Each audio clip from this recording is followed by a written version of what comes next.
नमस्कार, मी Gnyanada Kadam. Quick heal प्रस्तुत माझा कट्टा powered by bank of Maharashtra, Chandukaka Saraf and sons private limited, Chitale उद्योग समूह, Mandke hearing services, Sakote bakery and namkeen आणि सोनाई पशु आहारमध्ये आपल्या सर्वांचं स्वागत.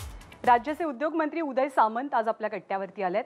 उद्योगशील आणि उद्यमशील असलेल्या आपल्या राज्यातनं गेले काही वर्ष उद्योगांची भरभराट होत नसल्याची ओरड होतीये.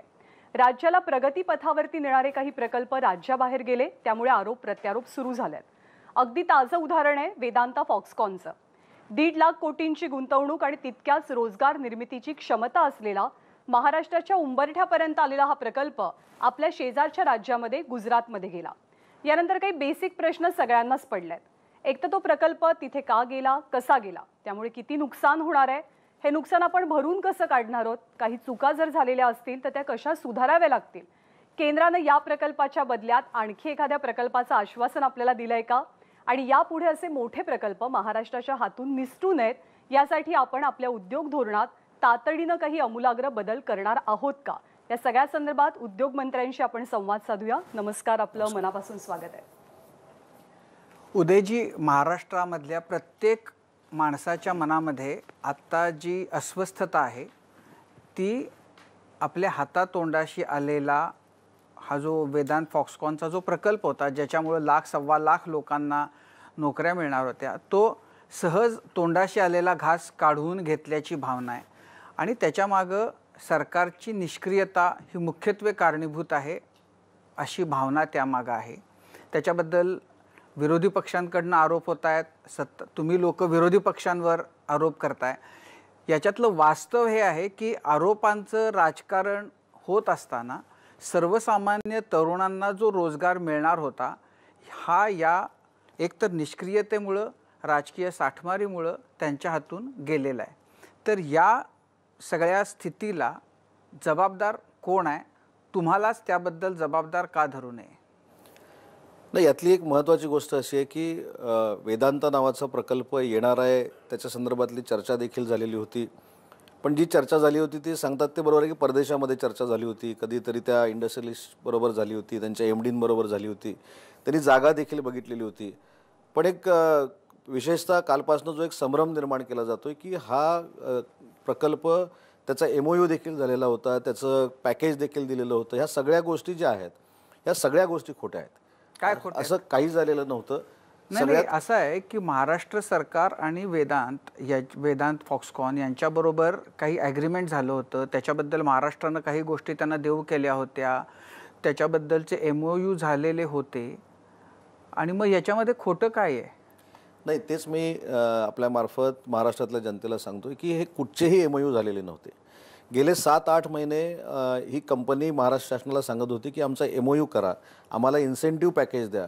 आणि सगळ्यात महत्त्वाची गोष्ट आहे जी आपल्यामार्फतच महाराष्ट्राला कळली पाहिजे की जोपर्यंत हायपॉवर कमिटीची मिटिंग होत नाही, हायपॉवर कमिटीमध्ये ते जे पॅकेज आहे, इन्सेंटिव्ह पॅकेज आहे, ते जोपर्यंत जाहीर होत नाही, ते इंडस्ट्रियलिस्टला जोपर्यंत मान्य होत नाही तोपर्यंत MOU होत नाही. आणि याचा देखील MOU झालेला नव्हता. परंतु शेवटी कसं आहे की एखादी गोष्ट आपल्याकडनं झाली नाही, ती आता झाली नाही ह्याचं खापर स्वतःवर येणार आहे म्हणून ते दुसऱ्यावर फोडायचं, ही प्रवृत्ती जी राजकारणामध्ये बळावते ही काही योग्य नाही. कुठेही त्याचा MOU झालेला नव्हता, कुठेही इन्सेंटिव्ह नाही. मला असं वाटतं सामंतजी, हे जे सगळं फॉक्सकॉनच्या बरोबरचं, वेदांत फॉक्सकॉनच्या बरोबर महाराष्ट्र सरकारचं जे काही डील झालेलं होतं ते डील नेमकं त्याची सुरुवात कधी झाली होती, ती कुणी केली होती? तुम्ही म्हणताय की MOU वगैरे काहीच झाले नव्हते, पण त्याच्या सगळ्या ज्या गोष्टी येत आहेत की जागा देऊ केली होती, त्यांनी त्याचा रिपोर्ट बघितला होता, मग जर तसं काही MOU झाला नव्हता तर मग जागा कशी देऊ केली होती? मला वाटतं की साधारणतः जानेवारीच्या पहिल्या आठवड्यामध्ये त्यांनी केंद्र शासनाला आणि आम्हाला पत्र लिहिलं होतं महाराष्ट्र शासनाला की आम्ही हा प्रकल्प 2022 मध्ये 7 महिन्यापूर्वी, 7 ते 8 महिन्यापूर्वी. परंतु याची सुरुवात काल जे त्यांनी ट्विट केलं अनिल अगरवालांनी, त्याची सुरुवात चर्चेची मात्र 2 वर्षापासून झालेली आहे. 2 वर्षापासून ते सांगतायत की पूर्वी एक वेगळा प्रकल्प येणार होता, तो गेला. ठीक आहे, तो जरी गेला असला तरी हा प्रकल्प आणण्यासाठी स्वतः त्यांचे प्रयत्न चालू होते. अगदी आपल्याला हे देखील माहीत असेल की अनेकांनी पत्रकार परिषद घेऊन सांगितलं की डाऊजमध्ये देखील ही सगळी मंडळी त्यांना भेटली होती. पण मला एक सांगायचं की नुसतं भेटणं, नुसती चर्चा करणं म्हणजे इंडस्ट्रियलिस्ट येत नाही. इंडस्ट्रियलिस्टला जे काय पाहिजे, कारण शेवटी तो देखील स्वतःचा फायदा बघत असतो. जे राज्य त्याला सुटेबल आहे त्या ठिकाणी तो प्रोजेक्ट नेत असतो. आणि काल त्यांनी स्पष्ट पद्धतीनं असं सांगितलं की 2 वर्ष आम्ही हा प्रयत्न करतोय. 2 वर्ष प्रयत्न केल्यानंतर सुद्धा जे डील आम्हाला पाहिजे होतं ते सरकार देऊ शकलं नाही, म्हणून आम्ही MOU केला नाही. पण काल नंतर जी एक चर्चा सुरू झाली की हा निम्मे प्रोजेक्ट गेलाय की पूर्ण प्रोजेक्ट गेलाय, याच्यापेक्षा ह्याचे संलग्न जे उद्योग आहेत ते जे गुजरातला ते नेणार होते ते तरी महाराष्ट्राला द्यावे, अशा पद्धतीची भूमिका मुख्यमंत्र्यांनी आणि उपमुख्यमंत्र्यांनी मांडली. आणि काल त्यांनी ट्विट केलं की ठीक आहे, बाकीच्या गोष्टींमध्ये जरी आम्हाला उशीर झालेला असला तरी संलग्न जे प्रकल्प आहे ते सगळे आम्ही महाराष्ट्रामध्ये आणू आणि जो बेरोजगारांना रोजगार द्यायचा होता तो देखील आम्ही नक्की देऊ, अशा पद्धतीची भूमिका त्यांनी घेतली. आता याच्यामध्ये जे आता तुम्ही सांगताय, तुम्ही म्हणताय की 7 महिन्यांपूर्वी त्यांच्याशी संपर्क झाला आणि त्यावेळेला त्यांनी इथं येण्याची तयारी दाखवली, पण मग पुढं काय झालं? त्यांनी त्यांची टीम पाठवली तळेगावला. तळेगावची जमीन त्यांनी बघितली आणि त्यांचा बेसिक एक महत्त्वाचा मुद्दा होता की गुजरात त्यांना 3 रुपयानं इलेक्ट्रिसिटी देणार होती. तर तशाच पद्धतीचं एक इन्सेंटिव्ह पॅकेजमध्ये इन्क्लूड करावं अशी त्यांची भूमिका होती. ते देखील नंतर ठरलं. 15 जुलैला ज्यावेळी हाय पॉवर कमिटीची मिटिंग झाली, मला सांगितलं पाहिजे की नुसती हाय पॉवर कमिटीची मिटिंग झाली नाही, देवेंद्रजी स्वतः अनिलजींना जाऊन भेटले. त्यांना सांगितलं की महाराष्ट्र देशातल्या बाकीच्या राज्यांपेक्षा तुम्हाला चांगलं पॅकेज देईल. पण मला असं वाटतं की त्यावेळी वेळ निघून गेलेली होती आणि म्हणून त्यांनी काल असं सांगितलं की मला जे डील मी जुलैमध्ये गुजरातबरोबर करत होतो तेच मी महाराष्ट्राबरोबर करत होतो. परंतु आता रिस्पॉन्स मिळाला नाही, हे बोलणं योग्य आहे की अयोग्य आहे मला माहीत नाही, पण फॉलोअप झाला नसेल. परंतु 8 महिन्यामध्ये फक्त जागा मिळाली, 8 महिन्यामध्ये नुसतं पाणी मिळालं, हे तोंडी सांगून उपयोगाचं नाही, ते कागदावर आलं पाहिजे होतं. आणि म्हणून मी असं म्हटलं, कुठचाही MOU झालेला नाही, कुठेही एक लिखापट देखील नाही, फक्त ही चर्चा चालू होती आणि चर्चेवरच सगळे सांगत होते की वेदांत फॉस्कॉन आपल्याकडे येणार आहे, ह्याच्या पलीकडे काही नाही. पण मग जी हाय पॉवर कमिटी कशासाठी हवी होती याच्यात? इन्सेंटिव्ह पॅकेज जे असतं ते हाय पॉवर कमिटी म्हणजे मुख्य सचिवाच्या अध्यक्षतेखाली जी समिती असते, या समितीतनं क्लिअर झाल्याशिवाय, ते मान्य झाल्याशिवाय आपण इंडस्ट्रियलिस्टला देऊ शकत नाही. ती देखील मिटिंग झालेली नव्हती.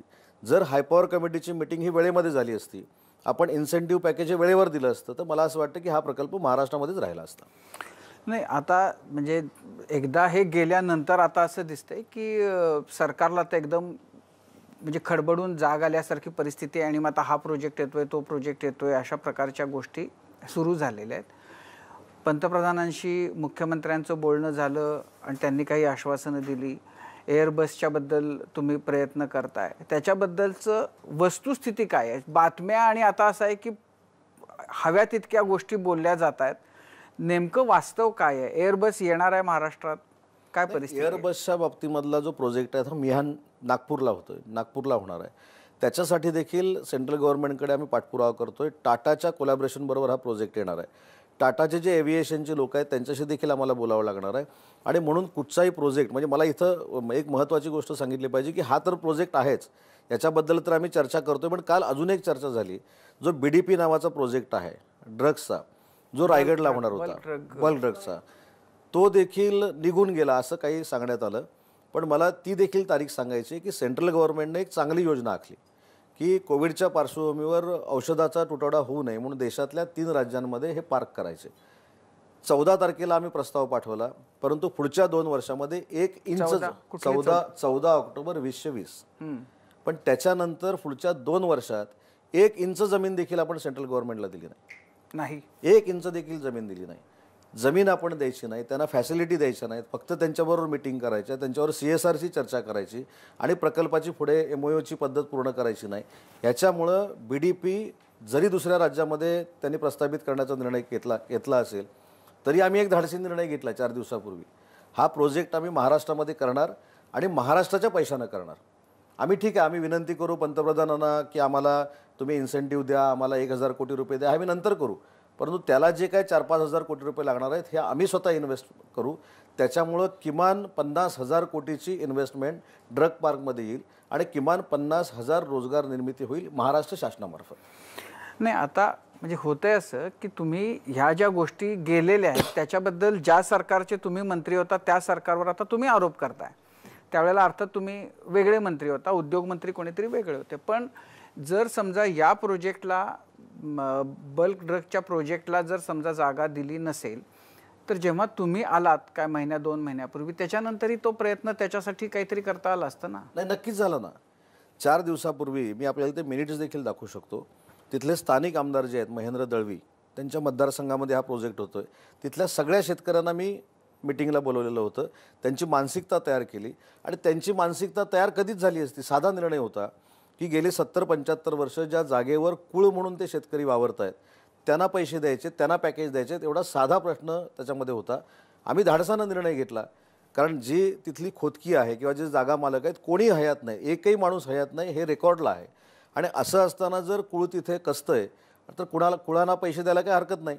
म्हणून आम्ही नवीन धोरण घेऊन कुळांना आम्ही पैसे देतोय. त्यांचे सगळे जे आर्थिक व्यवहार आहेत ते आम्ही पूर्ण करतोय. ती जागा आम्ही ताब्यामध्ये घेतोय आणि शासनाच्या वतीनं आम्ही आता ड्रग पार्क करतोय. पण म्हणजे मला खरं तर बेसिक कुतूहलाचा भाग हा आहे की या सगळ्यामध्ये 2 दिवसामध्ये 2 प्रोजेक्ट गेल्याचं चित्र आहे. म्हणजे बातम्या त्या आल्या, त्या कदाचित आधी गेल्या असतील. वेदांत फॉक्सकॉनचा काल गेला आणि बल्क ड्रगचा कदाचित त्याच्या आधी गेला होता.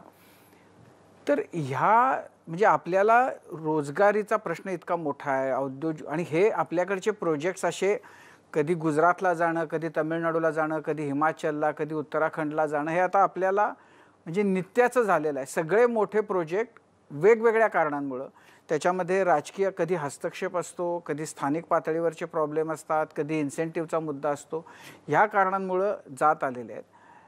आत्ता हे जे 2 प्रोजेक्ट आहेत जे एका मागोमाग एक समोर आले, हे गेल्या जर समजा 2.5-3 वर्षामधल्या निष्क्रियतेबद्दल आपण बोलत असू तर त्या काळामध्ये तुम्ही त्याही सरकारमध्ये होतात. तर मग हे प्रॉब्लेम असे निर्माण झालेच का? म्हणजे त्याच्याबद्दल काय भावना काय, म्हणजे सरकार म्हणून तुम्ही याच्याकडे कसं बघता? नाही, हा एक महत्त्वाचाच प्रश्न आहे. कारण ज्यावेळी प्रत्येक ठिकाणी असं ब्रीफ कॅबिनेटला केलं गेलं किंवा जनतेसमोर पण आणलं गेलं की ह्याचे MOU देखील झालेले आहेत. आता माझ्याकडे तरी उच्च व तंत्रशिक्षण विभाग होता. आता मगाशी विरोधी पक्षनेत्यांनी एक स्टेटमेंट दिली अजितदादांनी की यापूर्वी आम्ही सगळा MOU केला होता किंवा आम्ही पॅकेज दिलं होतं, मग सरकारनं कसं घालवलं. हे मी त्यांचा दोष आहे असं मानत नाही. कॅबिनेटमध्ये जी चर्चा व्हायची ती हीच व्हायची की आमचे MOU झाले आहेत. 1,00,000 कोटीची इन्व्हेस्टमेंट महाराष्ट्रामध्ये येते. आता 1,00,000 कोटीची इन्व्हेस्टमेंट जर महाराष्ट्रामध्ये येत असेल तर कॅबिनेटचे आम्ही सहकारी म्हणणार चांगला आहे, आनंद आहे. पण ज्यावेळी हे खातं माझ्याकडे आलं 15 दिवसापूर्वी आणि मी सगळा रिव्ह्यू घेतला, कुठेही कसलाही MOU झालेला नाही, कुठेही कोणाशी डीलचा कुठं ॲग्रीमेंटवर उल्लेख देखील नाही. फक्त आम्ही चर्चा करत होतो की वेदांता येणार आहे, वेदांता आलेला आहे, आम्ही तळेगावची जागा, एक मात्र नक्की आहे की तळेगावची जागा दाखवली किंवा BDPला आम्ही रायगडची जागा दाखवली. ह्याच्या पलीकडे आमच्याकडनं काही झालं नाही, जागा आम्ही देऊ शकलो नाही. आणि म्हणून मी असं म्हणत नाही की त्यांनी निष्क्रियपणाने केलं आहे. कदाचित शेतकऱ्यांबरोबर संवाद साधता आला नसेल. कालचंच मी उदाहरण देतो. काल मी डोंबिवलीला एका कार्यक्रमाला होतो. डोंबिवलीमध्ये जवळजवळ 2,000 मराठी उद्योजक त्या ठिकाणी जमलेले होते. त्यांनी एक प्रश्न आम्हाला विचारला की वेदांता नावाचा प्रोजेक्ट आला पाहिजे, आम्हाला मान्य आहे, इंटरनॅशनल इन्व्हेस्टमेंट महाराष्ट्रामध्ये आली पाहिजे, आम्हाला मान्य आहे, पण आम्ही 2,000 उद्योजक जे जमलेलो आहोत, जे आमच्यामध्ये पोटेन्शियल आहे 2,00,000 रोजगार निर्मिती करायची, तर आमच्याकडे काय बघताय. आणि त्यांनी मला सांगितलं की असोसिएशनच्या एका कार्यालयात गेल्यानंतर की पहिला मी असा उद्योगमंत्री होतो की मी त्या असोसिएशनच्या कार्यालयामध्ये गेलो होतो. आणि म्हणून मला असं वाटतं की या सगळ्या इंडस्ट्रियलिस्टची, मराठी इंडस्ट्री असू दे, इंटरनॅशनल असू देत, यांच्याशी संवाद झाला पाहिजे आणि त्यांना योग्य पॅकेज काय आहेत ही जर वेळेवर दिली तर मला असं वाटतं की इथनं जे उद्योग आहेत ते बाहेर जाणार नाही. सामंत साहेब, आता तुम्ही म्हणालात की प्रशासन तुम्हाला माहिती देत होते की MOU झाले, तुम्ही रिव्ह्यू घेतला तेव्हा कळलं की काहीच झालं नाही. मग प्रशासन मंत्रिमंडळाची दिशाभूल करत होतं? मी प्रशासन हा उल्लेख केला नाही. मंत्रिमंडळामध्ये कोण दिशाभूल करत होतं? चुकीची माहिती कोणतरी देत होतं. मंत्री जे आम्हाला सांगत होते. आता हा वेदांता प्रोजेक्ट जवळजवळ 7 महिन्यापूर्वी आम्हाला ब्रीफ केलं गेलं की आता ह्याचा MOU होणार आहे. आम्ही डाऊजला जाऊन आलेलो आहोत, आता MOU होणार आहे.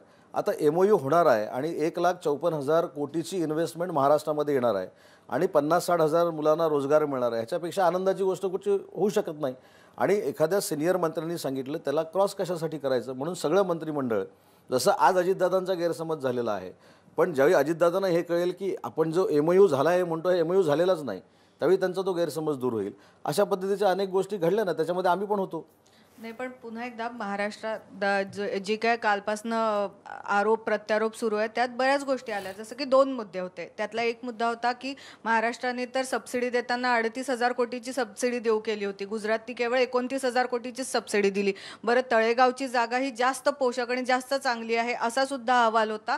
त्या मानाने जी गुजरातमध्ये देऊ केली जागा ती इतकी काही वेदांताला आणि अग्रवालांना आवडली नव्हती. हे सगळं काय, याच्याबद्दल नक्की काय आहे, खरं काय आहे, काय काय झालं होतं आणि सबसिडीच्या बद्दल काय होतं, आपण कमी कुठे पडलो? कारण गुजरातचा दावा असा आहे की आमचं सगळं आधीच झालेलं होतं. म्हणजे जुलै महिन्यापर्यंत आमच्या 3 बैठका झाल्या होत्या. परवा जो MOU झाला ती केवळ औपचारिकता होती. त्याआधी त्यांचं म्हणजे जेव्हा त्यांचं बजेट सेशन होतं गुजरातचं फेब्रुवारीत, तेव्हा त्यांनी तो निधीसुद्धा मंजूर केलेला होता जो फॉक्सकॉनला द्यायचा आहे. तर ह्या सगळ्यात तथ्य काय आहेत? मग ह्याच्यातच उत्तरं सगळी आली की आमच्याकडे ते सांगत होते की आम्ही गुजरातला जातोय, आम्ही तामिळनाडूला जातोय, आम्ही कर्नाटकमध्ये जातोय, ते जे काय आम्हाला इन्सेंटिव्ह देत आहेत, ते जे काय आम्हाला फॅसिलिटी देत आहेत ते महाराष्ट्रानं द्याव्या, महाराष्ट्रातली जागा चांगली आहे, आम्ही तुमच्याकडे येतोय, हे त्यांचं म्हणणंच होतं ना. पण आम्ही ते देऊ शकलो का? आम्ही बजेटमध्ये तरतूद करू शकलो का? जर हे प्रकल्प यायचे असतील आणि जागा त्यांना जर मोफत द्यायची असेल किंवा त्यांना काही इन्सेंटिव्ह द्यायचे असतील तर त्याची कुठंतरी प्रोव्हिजन देखील केली पाहिजे ना. आणि नाही, प्रोव्हिजन केली पाहिजे आणि ती प्रोव्हिजन करताना हायपॉवर कमिटीची मिटिंग झाली पाहिजे. जोपर्यंत हायपॉवर कमिटीची मिटिंग होत नाही त्याच्यामध्ये कसलंही तथ्य नाही. हायपॉवर कमिटीनं त्यांनी 29,000 कोटी देतो सांगितले, हे देखील आम्हाला मान्य आहे. आम्ही सांगितलं ना, आम्ही पुढच्या 2 महिन्यामध्ये जे अगरवालांनी ट्विटमध्ये म्हटलं आहे की या 2 महिन्यामध्ये देखील प्रामाणिकपणाचे प्रयत्न झाले, तो हा प्रयत्न होता की 29,000पेक्षा जास्त 38,831 कोटी रुपये हे आम्ही इन्सेंटिव्ह पॅकेज दिलं ना. पण जे तुम्ही आता सांगितलं ते तथ्य आहे की हा आमचा प्रयत्न होता, पण त्याच्या अगोदरच त्यांनी माइंडसेट केलेला होता की आम्ही इतके दिवस इथं मागून सुद्धा आम्हाला काही मिळत नाही, जागा चांगली असताना देखील, म्हणून त्यांनी गुजरातचं डील फायनल केलं. तुम्ही एका प्रश्नाचं उत्तर देताना असं म्हणालात की सेमीकंडक्टरचा प्रोजेक्ट आणि BDPचा प्रोजेक्ट महाराष्ट्र सरकार करेल. जे प्रोजेक्ट खाजगी उद्योजकांनी येऊन महाराष्ट्रात करणं अपेक्षित होतं ते उद्योजक बाहेर जात आहेत आणि महाराष्ट्र सरकारला ते प्रोजेक्ट करू असं उद्योगमंत्र्यांना सांगावं लागतंय. ही काय आहे? महाराष्ट्राची शोकांतिका म्हणायची, अपरिहार्यता म्हणायची, नामुष्की टाळण्याचा प्रयत्न म्हणायचा की थेट अपयश म्हणायचं? नाही, मी वेदांता आम्ही सेमीकंडक्टरचा करतोय असं म्हटलं नाही. सेमीकंडक्टरचा प्रोजेक्ट महाराष्ट्रात करतोय, महाराष्ट्र सरकार नाही, BDP नावाचा जो प्रोजेक्ट आहे, जो देशाच्या हिताचा आहे, जो महाराष्ट्राच्या हिताचा आहे आणि जो जनतेच्या हिताचा आहे. जर मेडिकलमध्ये औषधं निर्माण करणारं पार्क आम्ही केलं तर त्याचा उपयोग महाराष्ट्राला देखील होऊ शकतो. जे इन्सेंटिव्ह देऊ आम्ही इंटरनॅशनल इंडस्ट्रियलिस्ट आहेत त्यांना जे आणतोय ते प्रोजेक्ट आम्ही करतोय असं म्हटलं, ते आणलेच पाहिजेत, ते आणले पाहिजेत. परत अग्रवालांची चर्चा केली पाहिजे, अजून कोण असतील तर टाटांची चर्चा केली पाहिजे, त्याच्याबद्दल दुमत नाही. पण हा BDPचा प्रोजेक्ट जो सेंट्रल गव्हर्नमेंट आणि स्टेट गव्हर्नमेंट असा एकत्र होता, त्याच्यामध्ये जर सेंट्रल गव्हर्नमेंटचा इन्सेंटिव्ह आम्हाला मिळणार नसेल तर तो आम्ही 1,000 कोटी रुपये क्रिएट करू आणि तो प्रोजेक्ट आम्ही करू असं म्हटलं, रायगडचा. एक तर तुम्ही जे सांगताय त्याच्यामध्ये काहीतरी कन्फ्युजन आहे. मग ते कन्फ्युजन क्लिअर केलं तर बरं होईल. तुम्ही म्हणालात की त्यांनी काही MOU केलेच नव्हते. तर MOU केले होते असं कुठलंही वक्तव्य एकतर त्यांनी केलं नाही. ते म्हणाले की फायनलाइज होतंय आणि त्या स्टेजपर्यंत आलं होतं, 90% काम झालं होतं. हा एक भाग. दुसरा जो भाग आहे की मग मुख्यमंत्र्यांनी ज्या वेळेला उपमुख्यमंत्री आणि मुख्यमंत्री दोघांनी वेदांताच्या लोकांसोबत फोटो सेशन केलं, त्याचे फोटो टाकले ट्विटरवरती, ते तुमचं सरकार आल्यानंतर टाकलेले आहेत. तिसरं म्हणजे ज्या वेळेला मुख्यमंत्री विधानभवनात बोलत होते अधिवेशनामध्ये त्यावेळेला ते म्हणाले की अरे ते आता आमच्याकडे प्रोजेक्ट येतो आहे वेदांता. म्हणजे जवळपास असं होतं की ते सरकार गेल्यानंतर आणि नवं सरकार आल्यानंतर तुमची बातचीत चालू होती, तर तुम्हाला ही जी सगळी घडामोड घडली ही तुमच्या काळात सुद्धा ती कंटिन्युअस प्रोसेस होती. त्याच्यामुळे जेवढं अपयश त्या सरकारचं असेल तो प्रोजेक्ट इथं का नाही झाला तेवढंच अपयश तुमचं आहे. तर सगळ्यांनी मिळून एकदा अपयश मान्य करा, म्हणजे पुढं राज्याला जाताना सगळ्या तरुणांना आत्ता जी खंत वाटते ती पुढच्या काळामध्ये असा कुठला प्रोजेक्ट येईल त्याला सगळ्यांनी मिळून त्याच्यावरती काम करून असे प्रोजेक्ट बाहेर जाणार नाहीत ह्याची किमान खात्री वाटेल लोकांना. कारण की हे सगळं तर तुमच्या काळातल्या झालेल्या गोष्टी पण मी सांगितल्यात. नाही, हेच माझं कालपासूनचं म्हणणं आहे की इन्सेंटिव्ह अपयश मान्य करायला पाहिजे ना दोन्ही सरकारांनी. इन्सेंटिव्ह दिला की नाही, इन्सेंटिव्हसाठी हाय पॉवर कमिटीची मिटिंग झाली की नाही, हे कशामुळे सांगावं लागतंय? तर समोरच्यांनी सांगितलं की हे असं असं झालेलं आहे, आम्ही इन्सेंटिव्ह पॅकेज दिलेलं आहे, आम्ही 38,000 कोटी मंजूर केलेले होते. तर त्याच्यानंतर आम्ही सांगण्याचा प्रयत्न करतोय की इन्सेंटिव्ह पॅकेज जे द्यायचं असतं ते हाय पॉवर कमिटीच्या अप्रुव्हल नंतर द्यायचं असतं. असंच मला वाटलं, मी बाजारात कोणाला तरी भेटलो आणि तुला मी इन्सेंटिव्ह पॅकेज देतो, किंवा मी डौजला कोणाला तरी भेटलो चहा पिताना आणि सांगितलं तुला 38,000 कोटी रुपये देतो, एवढं सरकार चालवणं फार सोपं नाही आहे. तेच मी सांगत होतो की ह्याच्यामध्ये राजकारण करण्यापेक्षा ह्याच्यात काय त्रुटी राहिल्या आहेत ह्याचा सगळ्यांनी सांघिक अभ्यास केला पाहिजे ना. पण तो सामायिक अभ्यास तुमच्या बाजूने पण झाला पाहिजे ना, कारण तुमच्या काळामध्ये पण तुम्ही पण त्या अधिकाऱ्यांना भेटलात, त्या प्रोजेक्ट ज्यांचा येणार होता त्यांना भेटलात, त्याच्यानंतर भाषणामध्ये तुम्ही अधिवेशनामध्ये सांगितलं जे की पब्लिक प्लॅटफॉर्मवरती आहे आणि सरकारच्या म्हणजे ह्याच्यावरती आहे, पटलावरती आहे ते की तो प्रोजेक्ट नाही, येतो याचं आहे. कारण काय होतं तर गुजरातनं 29,000 कोटीचं जे पॅकेज द्यायचं मान्य केलं होतं त्याच्यापेक्षा 10,000 कोटी जास्त पॅकेज हे महाराष्ट्र सरकार देणार होतं. त्याच्यामुळे प्रत्येकाला कॉन्फिडन्स असतो की जर 29,000पेक्षा 10,000 कोटी म्हणजे 10,000 रुपये नाही 10,000 कोटी रुपये जर आम्ही जास्त देतोय तर तो प्रकल्प हीच जागा निवडेल हा कॉन्फिडन्स असतो. Exactly. त्याच्यामध्ये कदाचित तर त्याची डेफिनेशन आपण अपयश लावणार असू तर ते देखील ठीक आहे. फक्त म्हणजे एक्झॅक्टली हाच आमचा मुद्दा आहे सामंत साहेब, की तुम्ही प्रयत्न केले, ते म्हणतात त्यांनी प्रयत्न केले, तुम्ही म्हणतात तुम्ही प्रयत्न केले, पण ह्या प्रयत्नांना अपयश आलं कारण की तो प्रकल्प गुजरातला गेला. आता आरोप प्रत्यारोप चालू आहेत की तो कुणामुळे गेला. तर माझं नाही याच्यामध्ये म्हणजे त्याच्यातनं थोडक्यात अर्थ असा की तो प्रोजेक्ट गुजरातला ऑलरेडी गेलेला होता. अनिल अग्रवाल आणि वेदांताची मानसिकता ती झाली होती की आपण तिकडे घेऊन जायचे. त्यांनी फक्त दिखावा केला आणि त्यांनी आपल्या महाराष्ट्रातल्या नेतृत्वाला मग ते एकनाथ शिंदे असतील देवेंद्र फडणवीस असतील यांना त्यांनी आता त्याला शब्द काय वापरायचा उल्लू बनवलं किंवा त्यांनी नुसतं त्यांच्याशी गोड बोलून सांगितलं की आम्ही येतोय. ज्याच्या जोरावर एकनाथ शिंदेनी हाऊसमध्ये सांगितलं की हा प्रोजेक्ट येतोय प्रत्यक्षामध्ये ते येणार नव्हते. त्यांचं मानसिकता आधीच झालेली होती गुजरातला जाण्याची असा त्याचा अर्थ आहे. त्यांनी फक्त उल्लू बनवलं महाराष्ट्राला.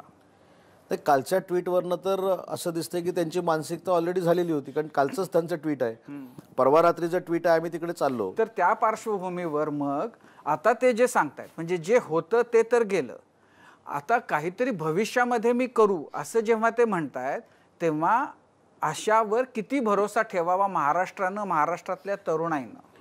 तर याच्यावर उद्योगमंत्री म्हणून माझं स्पष्ट मत आहे की त्याच्यावरच कॉन्सन्ट्रेट करून आम्ही देखील काम करू नये. आम्ही आता म्हणजे मी देखील काल मुख्यमंत्र्यांना असं सांगितलं की आम्ही देखील जे फोनवर कॉन्व्हर्सेशन झालेलं आहे पंतप्रधानांशी स्वतः आम्ही आता दिल्लीमध्ये जाऊ. स्वतः दिल्लीमध्ये जाऊन आम्ही डिपार्टमेंट थ्रू मुख्यमंत्री म्हणून उपमुख्यमंत्री म्हणून सगळ्यांनी मिळून आग्रह करू की ठीक आहे जे काही ह्या वेदांताच्या बाबतीमध्ये कोणाचं अपयश आहे कोणाचं नाही याच्यावर चर्चा करण्यापेक्षा जी युवा पिढी बेरोजगार आहे त्यांना न्याय देण्यासाठी मोठा प्रकल्प तुम्ही दिलाच पाहिजे अशा पद्धतीचा आग्रह करू. आणि मला अति आत्मविश्वास नाही पण बऱ्यापैकी आत्मविश्वास आहे की दिल्लीमध्ये गेल्यानंतर महाराष्ट्राची सगळी परिस्थिती समजून सांगितल्यानंतर एक चांगला प्रोजेक्ट हा महाराष्ट्राला येत्या काही दिवसामध्ये नक्की मिळेल. याच्यामध्ये दिल्लीचं वजन गुजरातच्या पारड्यात पडलं हे सगळ्यात महत्त्वाचं कारण आहे. आता आपण मोकळेपणानं मान्य केलं पाहिजे. आता ह्याचं उत्तर अनिल अग्रवाल चांगलं जास्त देतील कारण अनिल अग्रवालनी परवा जे ट्विट केलं त्याच्यामध्ये ते म्हणले आम्ही गुजरातला गेलो आणि कालचं जे ट्विट होतं त्याच्यामध्ये त्यांनी स्पष्ट असं सांगितलं कारण हा प्रोजेक्ट दोन गोष्टीचा क्लब करून आहे. एक मेन प्रोजेक्ट आहे आणि संलग्न असलेले उद्योग आहेत. तर ते दोन्ही तिकडे जाणार होते पण निदान कालच्या सगळ्या एकंदरीत मग देवेंद्रजी बोलले असतील मुख्यमंत्री महोदय पंतप्रधानांशी बोलले असतील त्यातलं निम्म तरी आपल्याला इकडे मिळतंय याच्यामध्ये आम्ही आज समाधान मानतोय. एक प्रोजेक्ट त्यांचा मागं जो रद्द झाला होता 2020 मध्ये तो का रद्द झाला होता? 7 जानेवारी माझ्या माहितीप्रमाणे 2020 सालामध्ये तत्कालीन मुख्यमंत्र्यांनी स्वतः प्रेस कॉन्फरन्स घेऊन सांगितलं होतं की हा जो प्रोजेक्ट आहे तो मोबाईलशी निगडीत होता आणि तो हा महाराष्ट्रामध्ये येणार नाही आणि तो येणार नसल्यामुळं 50,000 रोजगार मिळणार नाही तसं स्पष्ट त्यांनी सगळ्या पेपरला देखील आलं आहे आणि चॅनलवर देखील आहे. आता त्यांना येणार नाही हा कॉन्फिडन्स कुठनं आला मला खरंच माहीत नाही. त्यांचं काय बोलणं झालं कशामुळे येणार नाही का येणार नाही आणि खरोखर अशातनंच निगेटिव्हिटी क्रिएट होते. आणि याची सगळी उत्तरं मला असं वाटतं की एका ट्विटमधनं पृथ्वीराज चव्हाण साहेबांनी दिलेली आहेत. कारण पृथ्वीराज चव्हाण साहेबांना 2 वर्षापूर्वीच कदाचित माहिती होतं आणि त्याच्यामध्ये त्यांनी स्पष्ट असं म्हटलं आहे की जी इलेक्ट्रॉनिक्स पॉलिसी झाली इलेक्ट्रॉनिक्स पॉलिसी 2016ला बहुतेक झाली त्याच्यानंतर हे प्रोजेक्ट आपल्याकडे यायला लागले. पण जे प्रोजेक्ट मुख्यमंत्री देवेंद्र फडणवीस त्यावेळी आणत होते ते आपण टिकवू शकलो नाही अशा पद्धतीचा त्याचा मतितार्थ होता. आता मला असं वाटतं की त्यावेळेपासनं हे प्रोजेक्ट येतील की नाही ही शंका पृथ्वीराज चव्हाणांसारख्या ज्येष्ठ नेत्याला होती आणि त्यांनी काल देखील त्याचं उत्तर दिलं की त्यांनी काल देखील सांगितलं की आता बाकी राजकारण करत बसण्यापेक्षा सगळ्यांनी एकत्र येऊन प्रकल्प आता आणले पाहिजेत आणि युवा पिढीला न्याय दिला पाहिजे. आणि म्हणून आपण प्रकल्प गेला की तो समोरच्यामुळे गेला आणि प्रकल्प आला तर तो माझ्या मेहनतीमुळे आला ही जी काय राजकीय प्रवृत्ती आहे ही थांबून महाराष्ट्राच्या युवा पिढीचा विचार केला पाहिजे. माझे 2 प्रश्न आहेत की या गोष्टीतला संभ्रम अजूनही कायम राहतो की जुलै महिन्यात वेदांता मग का आलं होतं. 1.5 लाख कोटींची गुंतवणूक कोणी टाइमपास म्हणून भेटीगाठी घेत नाही कुठल्याही राज्यांच्या.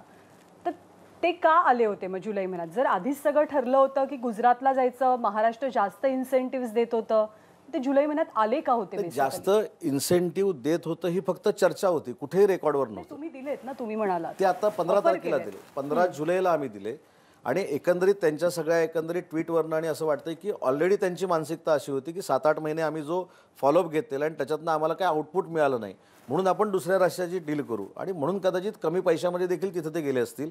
आणि एक प्रयत्न होता मुख्यमंत्र्यांचा, उपमुख्यमंत्र्यांचा की चला आता म्हणजे अनिल अगरवाल इथं आल्यानंतर स्वतः DCM देखील भेटली त्यांना, 1-1.5 तास त्यांना भेटले आणि त्यांना कन्व्हिन्स केलं की तुम्ही आमच्याकडे या, आम्ही तुम्हाला अजून काय, त्यांना इलेक्ट्रिसिटीचा अजून जादा आपण देणार होतो, वॉटरमधलं काही जर कन्सेशन पाहिजे असतील ती आपण देणार होतो. पण आजच्या ह्या 2 दिवसाच्या वातावरणावरनं आणि त्यांच्या एकंदरीत माहितीवरनं असं वाटतं की त्यांचा माइंडसेट ऑलरेडी झालेला होता. तुम्हाला जुलै महिन्यात कळलं होतं की हा प्रोजेक्ट जातोय आपल्या हातनं? नाही, त्यांना मी विनंती करत होतो. नाही, पण तुम्हाला क्लिअर झालं होतं तेव्हा की आता वेदांता नाही, महाराष्ट्रात त्यांनी येत नाही? काही सांगितलेलं नव्हतं. तुम्हाला कधी कळलं? कालच्या ट्विटवरनं असं तुम्हाला म्हणजे तुम्हाला पूर्ण अंधारात ठेवलं होतं वेदांतानं ह्या प्रोजेक्टच्या बद्दल. तुमच्याशी नुसतं ते गोड बोलत राहिले की तुम्ही त्यांना ऑफर देत राहिलात. त्यांना गुजरातकडनं काय ऑफर मिळतात ते महाराष्ट्राला कळलं, महाराष्ट्र त्याच्या पलीकडच्या ऑफर देत राहिलं, ते गोड बोलत राहिले आणि त्यांनी पूर्ण अंधारात ठेवून ते प्रोजेक्ट घेऊन ते तिकडे गेले, असा त्याचा अर्थ आहे. जर तुम्हाला ट्विटवरनंच कळत असेल तर नाही, नक्की असं म्हणावं लागेल ना, कारण शेवटी कसं आहे की ज्या पद्धतीनं त्यांच्याशी जुलैमध्ये डायलॉग झाला, म्हणजे मुख्यमंत्री स्वतः त्यांच्याशी बोलले, त्याच्यानंतर उपमुख्यमंत्री बोलले, मी त्यांच्या काही अधिकाऱ्यांशी बोललो, आमचे CEO बोलले. आणि त्याच्या पलीकडचं मी सांगतो की जो MOUचा विषय आपला निघतो त्याच्या संदर्भात देखील 8 ते 10 दिवसापूर्वी किंवा 15 दिवसापूर्वी एक मेल आम्ही वेदांताला केलेला होता की बाकीच्या पॅकेजेसपेक्षा आमचं पॅकेज हे मोठं पॅकेज आहे, तर तुम्ही MOU आमच्याबरोबर करा. आणि त्याच्यानंतर परवा रात्री डायरेक्ट ट्विट आलं. मग त्या तुमच्या मेलला त्यांनी काय उत्तर दिलं? नाही रिस्पॉन्स दिला. ही वस्तुस्थिती आहे ना, त्यांनी रिस्पॉन्स दिला नाही. त्याच्यानंतर 8 दिवसामध्ये त्यांचं ट्विट आलं की आम्ही गुजरातला गेलो. एक आधी त्यांना तमिळनाडूत जायचं होतं, मग ते कर्नाटकात आले, मग महाराष्ट्रात गेले, तिथून गेले गुजरातमध्ये. आता यांच्यावर विश्वास कसा ठेवायचा? नाही, म्हणून सांगितलं की त्यांनी जरी सांगितलं असलं की संलग्न प्रकल्प आम्ही महाराष्ट्रामध्ये आणतो, तर त्याचा फॉलोअप नक्की घेऊ. पण त्याच्यापेक्षा जास्त इन्व्हेस्टमेंटचे प्रकल्प महाराष्ट्रामध्ये कसे येतील याचा सेंट्रल गव्हर्नमेंटकडे पाठपुरावा केला पाहिजे. आपले जे मराठी उद्योजक आहेत, जे 2,500-3 हजार आहेत, ज्यांच्याकडे आज 3.5 लाख लोक काम करत आहेत, त्यांना चांगल्या पद्धतीची मदत करून ते अजून 2 लाख रोजगार कसे वाढतील यासाठी आम्ही प्रयत्न करू. आता जसं ड्रग्ज पार्क आहे किंवा आता मिहानमध्ये प्रकल्प होतोय किंवा टेक्स्टाईलचं पार्क होतं आहे, आता माझ्याकडे रत्नागिरीला मी मरीन पार्क करतोय, मँगो पार्क करतोय, त्याच्यानंतर नाशिकला वाईन पार्क होतं आहे. या सगळ्या गोष्टी एकत्र करून ह्याच्यातनं अजून 2-2.5 लाख रोजगार कसे निर्माण होतील यासाठी आम्ही कॉन्सन्ट्रेट करून काम केलं पाहिजे. आणि त्याच्याबरोबर साईड बाय साईड वेदांताचा फॉलोअप केला पाहिजे. एक अजून असा होता ह्याच्यामधला की गुजरात काय टिपिकली IT हब असलेलं राज्य नाही आहे जे महाराष्ट्र आहे, किंवा इतर सिटीज आहेत साऊथकडच्या.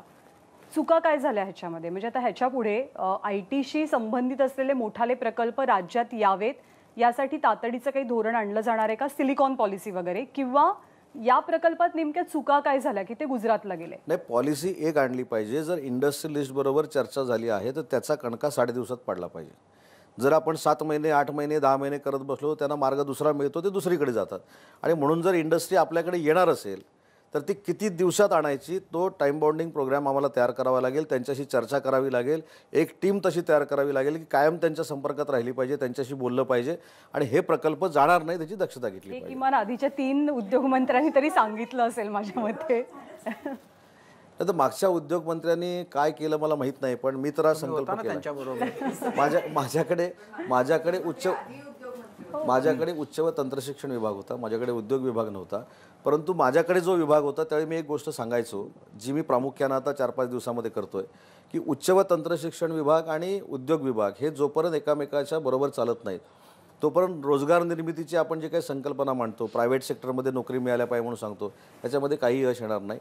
आणि म्हणून चंद्रकांत दादांशी मी परवा बोललो की उच्च व तंत्रशिक्षण विभाग आणि उद्योग विभाग म्हणजे जे प्रॉडक्ट विद्यार्थ्यांचं पाहिजे इंडस्ट्रीला ते तयार करण्याचा एक प्लान आणि एक धोरण आम्ही आता अंमलात आणतो आणि त्याच्याबरोबर उच्च व तंत्र शिक्षण आणि उद्योग असे आम्ही दोघं टाईप करून करतो. एक मला एक छोटा प्रश्न विचारायचा आहे की फॉक्सकॉन हा काही पहिला प्रकल्प नाही आहे की जो महाराष्ट्रातून गेला. याच्या आधी सुद्धा IFSC सेंटर जे BKC होणार होतं ते गुजरातला शिफ्ट झालं.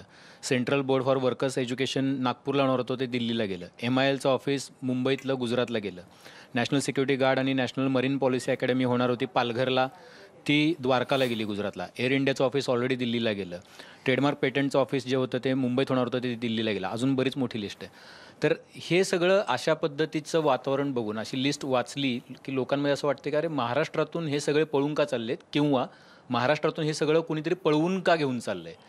महाराष्ट्र आणि मुंबईला एका प्रकारे या मोठ्या उद्योगांचं किंवा हब जे होतं किंवा एक आर्थिक राजधानीचं जे स्वरूप आपलं आहे त्याचं महत्त्व कमी करण्याचा प्रयत्न कुणीतरी करते का, किंवा ते कशामुळं होतं आहे. तर एखादी गोष्ट जर आपल्याकडनं कोण पळवून नेत असेल किंवा हिरावून नेत असेल तर ती परत आणण्याची ताकद असली पाहिजे ना. आपल्याला एअर इंडिया जाताना आम्ही बघत होतो, आम्ही बातम्या बघत होतो, पण तिथं जाऊन बसणं ते थांबवणं ह्याच्यामध्ये काहीतरी कोणी केलं पाहिजे ना. म्हणून मी सांगितलं की सेंट्रल गव्हर्नमेंट आणि स्टेट गव्हर्नमेंट हे जर एका विचारानं चाललं आणि समान जर उद्योगधंदे प्रत्येक राज्यामध्ये दिले तर अशा पद्धतीची भावना निर्माण होणार नाही. आणि म्हणूनच मी सांगितलं की मी या 8-15 दिवसामध्ये स्वतः पंतप्रधान महोदयांची भेट घेणार आहे. मुख्यमंत्री महोदयांना देखील सांगितले, उपमुख्यमंत्री महोदयांना देखील सांगितले. आणि जोपर्यंत उद्योजक आणण्यासाठी आम्ही एकत्र काम करत नाही, ठीक आहे, राजकारणासाठी राजकारण करूया, त्याच्याबद्दल काय म्हणणं नाही, मी देखील निवडून येतो. त्यामुळे राजकारण आपण निवडणुकांच्या वेळी करू, पण सल्ले देणं योग्य आहे. परंतु हेच त्याच्यामुळं झालं नाही, ते त्याच्यामुळं झालं नाही. आता ह्याच्यामुळं काय होतं की वेदांता गेला, आता आंदोलनं सुरू झाली. आता वेदांता गेला, त्याची हायपॉवर कमिटी आम्ही घेतली म्हणून आम्ही आंदोलनं करायची का? त्याच्यामुळे हे सगळं करण्यापेक्षा महाराष्ट्राला पुढं न्यायचं असेल तर ठीक आहे ना, चांगला विचार आम्ही स्वीकारणार नाही असं कुठं सांगितलं. मी तर मगाशी अजितदादांना असं आवाहन केलं की ते सिनियर लीडर आहेत महाराष्ट्राचे, पण त्यांनी IQ पत्रकार परिषदेवर विश्वास ठेवू नये, कारण ते स्वतः एक वेगळ्या स्टाईलनं काम करतात, हे आम्ही देखील बघितलेलं आहे. आणि म्हणून कधी हायपॉवर कमिटी झाली, कधी वेदांता आला. आणि मी देखील सांगतो, अगदी त्यांना म्हणजे अंतर्मन त्यांचं असं सांगत असेल की मंत्री जे सांगत होते तेच आम्ही देखील सगळं मान्य करत होतो. आणि म्हणून आम्हाला देखील वाटत होतं की आता एवढा रोजगार आला, 30,000चा रोजगार आला, 40,000चा रोजगार आला. आणि ज्यावेळी हे खातं योगायोगानं माझ्याकडे आलं त्यावेळी मला कळतंय की नक्की त्या खात्यामध्ये काय झालेलं आहे. पण ते तुम्ही म्हणाल की समान विचारांचं सरकार, तर ह्यातले बरेचसे प्रोजेक्ट जे आहेत ते 1900 आधी, म्हणजे ह्या 2.5 वर्षातले नाही, 1900 आधीच गेलेले आहेत, काही ऑफिसेस काही हे, तर त्यावेळेला समानच विचारांचं सरकार होतं, तुम्ही होतात, म्हणजे भाजपचे लोक होते, समान विचारांचं सरकार असतानाच गेलेले आहेत हे सगळे. एखादा प्रोजेक्ट जर पळून नेण्याचा कोण प्रयत्न करत असेल तर ती थोपवण्याची ताकद असली पाहिजे. म्हणजे माझ्यात ती पूर्ण ताकद आहे असं मी ओव्हर कॉन्फिडन्सने सांगत नाही, परंतु कन्व्हिन्स केलं पाहिजे, आपण गेलं पाहिजे. शेवटी आपण युवा पिढी आणि बेरोजगार ह्याच्यावर भाषणं करतो, आपण युवकांचे नेते आहे म्हणून पत्रकार परिषद घेतो, तर आपण काय करतोय प्रकल्प वाचवण्यासाठी हे देखील ठरलं पाहिजे. आणि म्हणून कुठेतरी प्रकल्प जाऊ नये यासाठी पॉलिसी तयार झाली पाहिजे. सर, आता वेदांताच्या पाठोपाठ कोकणातली रिफायनरीसह जाण्याची प्रोसेस चालू झालेल्या अशा बातम्या सकाळपासून येत आहेत, तर यात कितपत तथ्य आहे? त्यांनी 1 महिन्याचा अल्टिमेटम सरकारला दिलेलं आहे असं सुद्धा बोललं जात आहे. नाही, ह्या बातम्या क्रिएट केल्या जातात सूत्र म्हणून, त्याचं मला बाकी त्यातलं काही माहिती नाही. कारण मी आता माहिती जी घेतली त्याच्यामध्ये कुठेही रिफायनरीचं उत्तर काय याच्यावर? नाही, रिफायनरी कुठेही जाण्याचा प्रश्न येत नाही. पण मला एक राजकारण म्हणून प्रश्न विचारायचा नाही, पण ज्या लोकांनी सांगितलं की वेदांता गेला, BDP जातोय, त्यांची रिफायनरीबाबतची भूमिका काय? हा 1,25,000 कोटीचा होता, रिफायनरी 3,50,000 कोटीची आहे. मग बेरोजगारांना जर नोकऱ्या द्यायच्या असतील, बेरोजगारी जर दूर करायची असेल तर जे पत्रकार परिषद घेत आहेत त्यांची रिफायनरीच्या बाबतीतली भूमिका काय? पण ते सांगणार नसेल तर मी सांगतो, तिथं अशी भूमिका आहे की तिथले आमदार राजन साळवी जे आहेत ते रिफायनरी पाहिजे म्हणून सांगतायत, तिथले खासदार नको म्हणून सांगतायत. आता हे दोघंही कोणाचे आहेत? त्याच्यामुळे वेदांता गेला म्हणून टाहो फोडायचा, रिफायनरीला विरोध करायचा. नाणारच्या रिफायनरीमध्ये विरोध करणारे आम्ही देखील होतो, पण नाणारच्या रिफायनरीला विरोध झाल्यानंतर नाणारची रिफायनरी रद्द झाली, हे सगळ्यांना मान्य आहे. तिथे नाणारला आता होत नाही. मग त्याचवेळी 12 जानेवारी 2022ला उद्धव साहेबांनी एक केंद्र शासनाला पत्र लिहिलं की त्याला पर्यायी जागा आम्ही बारसूमध्ये देऊ शकतो, मी राजापूर तालुक्यात बारसूमध्ये देऊ शकतो, जी बॅरर लँड आहे, पण तिथं काहीच होत नाही, काडी देखील उगवत नाही. पण तिथं देखील काही गैरसमज झालेले आहेत. आता ते गैरसमज करणारे कोण आहेत? ते कुठच्या पक्षाचे पदाधिकारी आहेत? ते कोणाबरोबर काम करतात? या खोलात मला अजिबात जायचं नाही. पण आमदार जो असतो तो मला असं वाटतं की खासदारांपेक्षा जास्त पद्धतीनं वाड्या वस्त्यांवर जातो. आणि मग आमदारांची भूमिका ही रिफायनरी व्हावी, म्हणजे कालची स्टेटमेंट देखील आमदारांची अशी आहे की रिफायनरी झालीच पाहिजे, त्याच्यासाठी मी कुठचीही किंमत मोजायला तयार आहे. ह्याचं कारण काय आहे? तर बेरोजगारी दूर करायची आणि तिथल्या लोकांना कामं मिळाली पाहिजे ना. बेरोजगारी म्हणजे सगळ्यांना नोकरी मिळेल असं माझं म्हणणं नाही. तिथे काही कामं मिळतील, तिथला जो भाग आहे तो अतिशय चांगल्या पद्धतीने डेव्हलप होईल. पण तिथे खासदार म्हणतात रिफायनरी नको आणि परत सोयीस्कर सगळं आहे की जिथं लोक सांगतात की आम्हाला प्रकल्प पाहिजे तिथं आम्ही तुमच्याबरोबर आहोत. मग जो BDPचं काल जी पत्रकार परिषद झाली, BDPला जी 1 इंच पण आपण जमीन देऊ शकलो नाही, याचं कारणच असं आहे की मुरुडचे सगळे शेतकरी विरोधामध्ये आहेत. जे कुळवाले सगळे आहेत ते विरोधामध्ये आहेत. मग त्याला एक नाही, रिफायनरीला एक नाही. त्याच्यामुळे याच लोकांनी स्पष्ट केलं पाहिजे एका वाक्यात. ही वाक्य नको, तिथं जर सपोर्ट असेल तर आमचा सपोर्ट, तिथं सपोर्ट नसेल तर आमचा सपोर्ट नाही. एका वाक्यात सांगितलं पाहिजे की रिफायनरी पाहिजे की नको, म्हणजे बेरोजगार तरुणांना कळेल की दुटप्पीपणा काय येतो. तर मगापासून जाऊ न देण्याची हिंमत आणि धमक दाखवावी लागते असं तुम्ही आत्ता म्हणालात. तर मग ही रिफायनरी महाराष्ट्रात यावी, राहावी, ती हिंमत आत्ताचे उद्योगमंत्री दाखवणार का? मी स्पष्टपणानं सांगतो, विरोध जो होतोय त्यांना समजवणं ही आमची सगळ्यांची जबाबदारी आहे, प्रशासनाची जबाबदारी आहे. जे बाहेरनं NGO येत आहेत आणि लोकांना तिथं काहीतरी वेगवेगळं सांगतायत त्यांना देखील थांबवणं ही आमची जबाबदारी आहे. लोकांना तिथल्या चांगलं पॅकेज देणं ही जबाबदारी आमची आहे. रोजगार निर्मिती करून देणं जबाबदारी आमची आहे. आता 5-6 गावातल्या ज्या लोकांची मागणी आहे तिथल्या 3 गावाची जमीनच जात नाही आहे. त्याच्यामुळे हे सगळे जे काही संभ्रम झालेत ते आपण नक्की दूर करू आणि रिफायनरी महाराष्ट्रातच राहील, कोकणातच राहील असा प्रामाणिकपणाचा प्रयत्न करू. तरुण उद्योजक, तरुणांना नोकऱ्या हव्यात असं आपल्या बोलण्यातून एकूण जाणवत आहे, तुम्ही सांगितलं. पण पश्चिम महाराष्ट्रामध्ये कोल्हापूर, सांगली, साताऱ्यातले जे उद्योजक आहेत ते आता कर्नाटकच्या बाँड्रीवर आपले उद्योग न्यायला तयार आहेत. गेली 10 ते 12 वर्षे हे प्रयोग सध्या सुरू आहेत. वेगवेगळे प्रश्न आहेत. विजेचा प्रश्न आहे, जागेचा प्रश्न आहे, MIDCचा प्रश्न आहे, MIDCतल्या अधिकाऱ्यांच्या जाचक अटी आणि त्यांचा स्वभावाचा प्रश्न आहे. तर याच्यावर आता तुम्ही पुढं या सरकारमध्ये काही उपाययोजना करणार आहे का, जेणेकरून हे सगळे नियम, चांगले नियम महाराष्ट्रावर लागू होतील? नाही, सगळे नियम चांगले आहेत, त्याची अंमलबजावणी फक्त झाली पाहिजे. म्हणून मी कालचं उदाहरण सांगितलं. मी काल एका कार्यक्रमाला गेलेलो असताना मी तिथून उठून डायरेक्ट MIDCमध्ये गेलो, तिथल्या असोसिएशनच्या ऑफिसमध्ये गेलो आणि त्या असोसिएशनच्या ऑफिसमध्ये जाऊन तिथल्या उद्योजकांना विचारलं की तुमच्या अडचणी काय आहेत. तर त्यांनी सांगितलं की एक 3-4 महिन्यापूर्वी एक निर्णय झाला की डोंबिवलीतले सगळेच कारखाने उचलायचे आणि दुसरीकडे न्यायचे. तर त्यावेळी त्यांनी मला सांगितलं की जे प्रदूषणकारी कारखाने आहेत ते तुम्ही न्या, आमचं दुमत नाही, पण जे प्रदूषण 1% पण करत नाहीत त्यांना ज्या नोटिसा निघतात त्याचं काय, मग त्या नोटिसेस का निघतात, तर त्याची काही मी चौकशी लावणार नाही, पण त्या नोटिसेस का निघतात हे मला माहीत होतं. पण जे खरं प्रदूषणकारी आहेत त्यांना आम्ही दुसरी जागा करून देऊ. तसंच कोल्हापूरचं आहे, तसंच पुण्याचं आहे. प्रत्येक जिल्ह्याचा आम्ही आढावा घेऊ की तिथल्या इंडस्ट्रीला नक्की काय पाहिजे, इन्फ्रास्ट्रक्चर काय पाहिजे आणि त्याच्या सुविधा आम्ही उपलब्ध करून देऊ. दर 2 महिन्याला कर्नाटकचे अधिकारी कोल्हापूरच्या MIDCमध्ये येऊन बसत आहेत आमच्याकडे चला म्हणून. तर याच्यावर गेली 5 वर्षात काही झालेलंच नाही आहे. पण आता तुमचं सरकार त्याच्यावर काय घेईल का? कारण बाहेरचे अधिकारी आता आपल्या राज्यात येऊन हे जर असेल तर खरोखरच भयानक आहे. मी आज आपल्याला शब्द देतो की मी स्वतः कोल्हापूरला जाईन, तिथल्या इंडस्ट्रीच्या लोकांशी बोलेन आणि थोडंफार ऑन दी स्पॉट निर्णय करण्याची क्षमता आमच्या सगळ्यांमध्ये आहे. कोल्हापूरची इंडस्ट्री कर्नाटकला जाणार नाही याचा पुरेपूर त्यांना चांगल्या पद्धतीनं पॅकेजेस देऊन, सवलती देऊन बंदोबस्त केला जाईल. आपले अधिकारी कर्नाटकात जाणार का? आपले अधिकारी कर्नाटकात जाणार का तिकडचे इकडे या म्हणून? अधिकारी नाही गेले तर मी स्वतः जाईल. उदयजी, पुन्हा मगाशच्या मुद्द्यावर येतो. आणि एक उद्योजक किंवा मोठे उद्योगपती आहेत, त्यांना आज महाराष्ट्रात असं वातावरण आहे का, इथली राजकीय अस्थिरता, इथलं राजकीयदृष्ट्या दूषित वातावरण पाहता की ते विश्वासानं तुमच्याकडे येतील आणि एखादा प्रकल्प पुन्हा घेऊन येतील, की प्रत्येक वेळेला आपल्याला आता दिल्लीच्या सर्टिफिकेटची वाट पाहावी लागेल?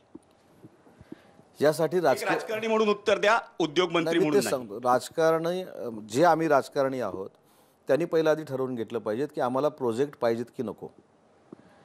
प्रोजेक्ट पाहिजेत की नको त्याच्याबरोबर मताचं राजकारण ह्या प्रोजेक्टमध्ये करायचं की नाही हे देखील राजकारण्याने ठरवून घेतलं पाहिजे. कारण आज तुम्ही पूर्ण जर बघत असाल, एखादी गोष्ट काही झाली की त्याला डायरेक्ट राजकारणाचा स्पर्श होतो आणि पत्रकार परिषदा सुरू होतात. जोपर्यंत आता आम्ही कधी कधी सांगायचो ना, ज्यावेळी मी कोकणातनं राजकारण करायचो त्यावेळी मी कोकणातल्या लोकांना सांगायचो, ऊसाचा जर प्रश्न आला तर पश्चिम महाराष्ट्रातले सर्वपक्षीय आमदार एकत्र येतात, संत्र्याचा प्रश्न आला तर सर्वपक्षीय आमदार एकत्र येतात, पण आंब्याचा प्रश्न आला की आम्ही एकामेकाची मजा बघतो. हे आम्ही आमच्या मतदारसंघांमध्ये सांगायचो.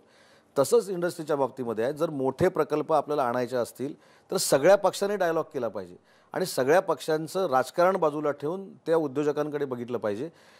सगळे काय सर्वज्ञ नाही आहेत. मी काल देखील सांगितलं की मी मंत्री म्हणून आज उद्योगमंत्री म्हणून काम करतो म्हणजे मीच विद्वान आहे आणि बाकी सगळे खुळे आहेत अशा आविर्भावात जे काही वावरतात ना, त्याच्यामुळे इंडस्ट्री येईल असं मला वाटत नाही.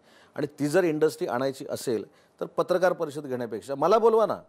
मी उद्योगमंत्री जरी असलो, कॅबिनेट मंत्री जरी असलो आणि कितीही समोरचा लहान असला आणि त्याच्या आयडिया चांगल्या असतील तर मी त्याच्यासमोर जाऊन बसायला तयार आहे. मला त्याच्याबद्दल दुमत नाही. पण कुठंतरी राजकारण करून इंडस्ट्रीवाल्यांना जे वाटतंय की ही फक्त राजकीय भूमी झालेली आहे, ही औद्योगिक भूमी नाही, ही बदलण्याची जबाबदारी प्रत्येक पक्षाची आहे. हे आवाहन तुम्ही आदित्य ठाकरेंना केलं, कारण तुमचा मुद्दा होता की एक कोणी लहान असला तरी हे आदित्य ठाकरेंना करताय आवाहन. मी काय म्हटलं, माझ्यापेक्षा लहान नाही, माझ्यापेक्षा उंचीने ते फार मोठे आहेत, म्हणजे राजकीय उंचीने. मी लहान त्या अर्थानं बोललो नाही.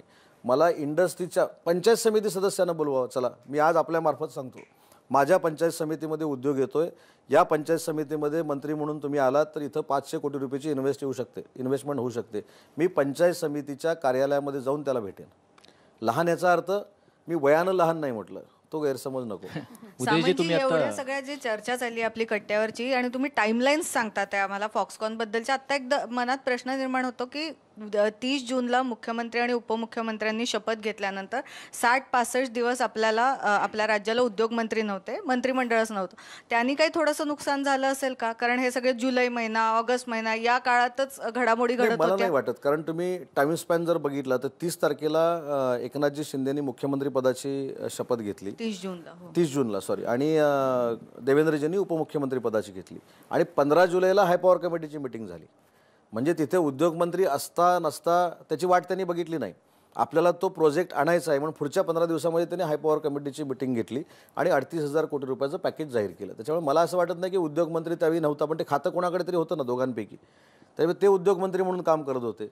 पण मुख्यमंत्री झाल्यानंतर 15व्या दिवशी म्हणजे दुसऱ्या आठवड्यामध्ये जर मिटिंग होऊ शकते तर जानेवारीपासून 7 महिन्यामध्ये का झाली नाही, हा देखील एक प्रश्नच आहे ना. उदयजी, तुम्ही आता खूप साऱ्या स्मॉल स्केल इंडस्ट्रीबद्दल, कोल्हापूर, सातारा वगैरे या सगळ्याबद्दल बोललात. तर तुम्ही आता जर तुम्ही सगळं स्वतःच ग्राउंडवर जाता, फिरता, हे आम्ही बघतो. तर तुम्ही आता डोंबिवलीत पण गेला होतात, तुम्ही जर तळोजाला गेलात किंवा तुम्ही नवी मुंबईच्या MIDCत गेलात, पिंपरी चिंचवडच्या गेलात, चाकणच्या गेलात, भोसरीच्या गेलात, तर आपल्याला लक्षात येईल की तिथल्या अंतर्गत रस्त्यांची अवस्था अत्यंत वाईट आहे. हा झाला एक भाग. दुसरा भाग, तिथून आता केवळ त्या स्मॉल स्केलला यासाठी कामं मिळत नाही आहेत कारण तिथपर्यंत जाण्याचीच सुविधा नाही आहे मोठ्या उद्योगांना, ज्यांना काम घेऊन जायचं आहे त्यांच्याकडे किंवा ज्यांना काम पोहोचवायचं आहे त्यांच्याकडे. तिसरी अवस्था अशी आहे की आपल्या राजकीय पक्षांचे कार्यकर्ते विविध प्रकारच्या ज्या वर्गण्या मागायला आणि तिथल्या कॉन्ट्रॅक्ट्स मागायला जे जातात, त्याच्यामुळे वेगळ्या प्रकारचा CSR, त्याच्यामुळे तिथल्या लोकांना तिथल्या लोकांना काम करणं कठीण झालेलं आहे. तर आता म्हणजे काही अनुभव जे उद्योजक सांगतायत आजूबाजूच्या MIDCs मधले, भोसरी किंवा इकडे, ते म्हणतायत की आता असं झालं आहे की बंद करून ठेवलं तर परवडेल, पण चालू करायचं म्हटलं तर भीती वाटते. इतकी दारुण अवस्था, इतकी भीती, इतकी दहशत. किमान उद्योजकांना तरी निर्भय वातावरणात काम करता यावं, यासाठी तुम्ही काय करणार आहात? अगदी महत्त्वाचा मुद्दा आहे. आपण एक ॲप तयार करतोय, तो सगळ्यांसाठी आहे, फक्त उद्योजकांसाठी नाही. आज माझ्या विभागाअंतर्गत 1,75,00,000 असंघटित कामगार काम करतात. त्यांच्या काही अडचणी असतील, उद्योजकांच्या काही अडचणी असतील, हक्काचा CSR मागायला कोण जात असेल तर आम्हाला त्या ॲपवर कळलं पाहिजे आणि अक्षरशः मुक्त हस्ते इंडस्ट्रीवाल्याला काम करता आलं पाहिजे, म्हणून आम्ही एक ॲप तयार करतो आहे. आणि दुसरं एक सांगतो की मी ज्यावेळी हायर एज्युकेशन मिनिस्टर होतो, आपण सगळ्यांना बघितलं असेल, मी सगळं मंत्रालय घेऊन प्रत्येक जिल्ह्यामध्ये जायचो.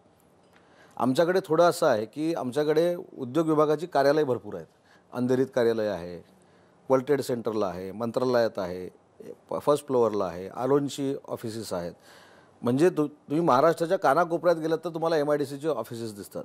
पण आमचे अधिकारी त्या केबिनच्या बाहेर पडतात का? पोल्युशन बोर्डाचे अधिकारी केबिनच्या बाहेर पडतात का? ज्यावेळी इंडस्ट्रीमध्ये आपण जातो त्यावेळी एक नियम आहे, तिथलं जे इंडस्ट्रीचं असोसिएशन आहे ते MIDC असं जॉईंट व्हेंचरमध्ये सांडपाण्याचे प्रकल्प असतील, स्वच्छतेचे प्रकल्प असतील, असे करायचे आहेत. त्याचा देखील रिव्ह्यू मी घेणार आहे. आणि म्हणून कालच मी जाहीर केलं आहे, कालच माझा मी कार्यक्रम पाठवले. मी रायगडपासून सुरू करतो आहे. प्रत्येक जिल्ह्यामध्ये मी स्वतः एक दिवस जाणार आहे. अर्धा दिवस मी जे इंडस्ट्रियलिस्ट आहेत, जे कामगार आहेत, त्यांच्या अडीअडचणी बघणार आणि अर्धा दिवस मी व्हिजिट करणार. आणि व्हिजिट केल्यानंतर म्हणजे असं पण इंडस्ट्रीवाल्यांनी घाबरून जायचं कारण नाही की तिथं आम्ही काय शोकॉज नोटीस देऊ आणि 15 दिवसांना मागे येऊ, असं काही करणार नाही. पण पोल्युशन बोर्डाचे अधिकारी, आमचे अधिकारी यांनी सगळ्यांनी ती भूमिका घेतली पाहिजे की पुढच्या 30 दिवसामध्ये 60 दिवसामध्ये त्यांना जे आवश्यक आहे ते इन्फ्रास्ट्रक्चर रेडी करून दिले पाहिजे. तेवढे पैसे आहेत आमच्याकडे. आता आमच्याकडे पैसे आहेत ते फक्त बघत बसायचे, आमच्याकडे एवढे 1000 कोटी आहेत, तेवढे 1000 कोटी आहेत, आणि रात्री सगळे अधिकाऱ्यांनी सुखात झोपायचं की आमच्याकडे एवढे 1000 कोटी आहेत. ते जनतेचे पैसे आहेत. ते इंडस्ट्रीच्या सेसमधनं देखील आमच्याकडे आलेले पैसे आहेत. म्हणून त्यांच्याकडे फायर ब्रिगेडपासून सुविधा देणं ही आमची जबाबदारी आहे आणि मी जिल्हानिहाय MIDCचा दौरा करणार आहे. एक छोटा प्रश्न की तुम्ही खूप समन्वयाची भूमिका आणि भाषा आता पूर्ण कट्ट्यावरती बोलताय म्हणून हा विचारावा वाटतो की उद्योगमंत्री म्हणून महाराष्ट्राचे आता हे राजकारण अजून एक 4 दिवस चालू राहील, मोर्चे निघतील, आंदोलनं होतील, फॉक्सकॉन गेलाय तो परत येईल का देव जाणे, म्हणजे आता किंवा मोदी जाणो, दोनच लोक जाणू शकतात. तर मला हे विचारायचं आहे की तुम्ही सगळ्या पक्षांच्या नेत्यांची एक बैठक बोलावून, म्हणजे त्याच्यामध्ये मतभेद बाजूला ठेवून महाराष्ट्रासाठी ही बैठक बोलावून पुढचे जे प्रोजेक्ट्स आहेत त्याच्यामध्ये अशी कुठलीही तक्रार किंवा कुठली अडचण येणार नाही. जसं की नाणारमध्ये चालू आहे, जसं की बारसूमध्ये प्रॉब्लेम चालू आहे, जसं की आपल्याकडे डाऊचा प्रकल्प जो होणार होता तो वारकऱ्यांच्या विरोधामुळे तो पण निघून गेलेला होता. तर असे अनेक प्रकल्प येतात आणि त्यांच्या केवळ ह्या अडचणींमुळे, कारण की ह्या पक्षाचं सरकार असलं की त्या पक्षाचा विरोध असतो आणि त्या पक्षाचं सरकार असलं की या पक्षाचा विरोध असतो आणि त्यांचे कार्यकर्ते आंदोलनं करतात, सामाजिक कार्यकर्ते उठतात आणि प्रेस घेतात, RTI कार्यकर्ते नवीन तयार झालेले ते अजून काहीतरी काढतात. तर सगळे पक्ष एकत्र आले, सगळे दणकट नेते एकत्र आले की कोणाची खाली हिंमत होणार नाही कुठल्याही विकासाच्या प्रोजेक्टला विरोध करण्याची. तर अशी कुठली एखादी समन्वयाची बैठक घ्यावी असं तुम्ही सुचवणार आहात का आणि तुम्ही घेणार आहात का? नाही, त्याच्या पुढे जाऊन मी सांगतो की याची विनंती मी मुख्यमंत्र्यांना करणंच, कारण याच्यामध्ये काही सिनियर लीडर देखील आहेत. पण असा कोणाचा इगो हर्ट व्हायला नको की मी कोणाला बोलवलं. मला जर कोणी बोलवलं, मी जे काही पत्रकार परिषद सगळे जे घेत आहेत, अजितदादांनी बोलवलं मी स्वतः जाईन माझे अधिकारी घेऊन त्यांच्या कार्यालयामध्ये. जयंत पाटलांनी सांगितलं तर मी जयंत पाटलांना भेटेन. उद्या आदित्यजींनी सांगितलं मी त्यांना भेटेन. सुभाष देसाईंनी सांगितलं मी त्यांना भेटेन. त्याच्यामध्ये इगो कसला आहे? जर महाराष्ट्राची इंडस्ट्री वाढणार असेल सगळ्यांच्या सल्ल्यानं आणि चांगल्या सल्ल्यानं तर मला जायला काय हरकत आहे. मी जिथं सांगितलं पंचायत समिती सदस्याच्या दारात जाईन, तिथं यांच्याकडे जायला काय, हे तर लीडर लोक आहेत. पण या सगळ्या लोकांना मिटिंगमध्ये बोलवावं हे मी मुख्यमंत्री महोदयांना आणि उपमुख्यमंत्री महोदयांना विनंती करेन. कारण मी बोलवल्यानंतर परत सिनियरिटी येते. त्याच्यामुळे सिनियरिटी काही नाही. मी स्वतः तिथं जाईन, त्यांचे विचार ऐकेन आणि मग मुख्यमंत्र्यांना सांगेन ह्या सगळ्यांना बोलून आता मिटिंग घ्या. त्याच्यामुळं कुठेही याच्यामध्ये इगो प्रॉब्लेम नाही, प्रतिष्ठेचा विषय नाही. त्यामुळे ज्यांना इंडस्ट्री आणण्यासाठी पत्रकार परिषदेतनं वाटतंय की असं व्हावं, त्यांच्याकडे स्वतः जाऊन मी भेटेन. उदयजी, हा प्रश्न महाराष्ट्रातल्या लोकांच्या वतीने ज्यांना आम्ही रोज भेटत असतो. जेव्हा एखादा फॉक्सकॉनचा प्रकल्प महाराष्ट्रातनं जातो किंवा इतर प्रकल्प जातात, तुम्ही आत्ता सांगताय की मागच्या सरकारनं 7 महिन्यामध्ये मीटिंग्स घेतल्या नसतील, हाय पॉवर कमिटीची मीटिंग घेतली नसेल. ते आता सांगतायत की आम्ही केलं, यांनी 2 महिन्यात काय केलं वगैरे.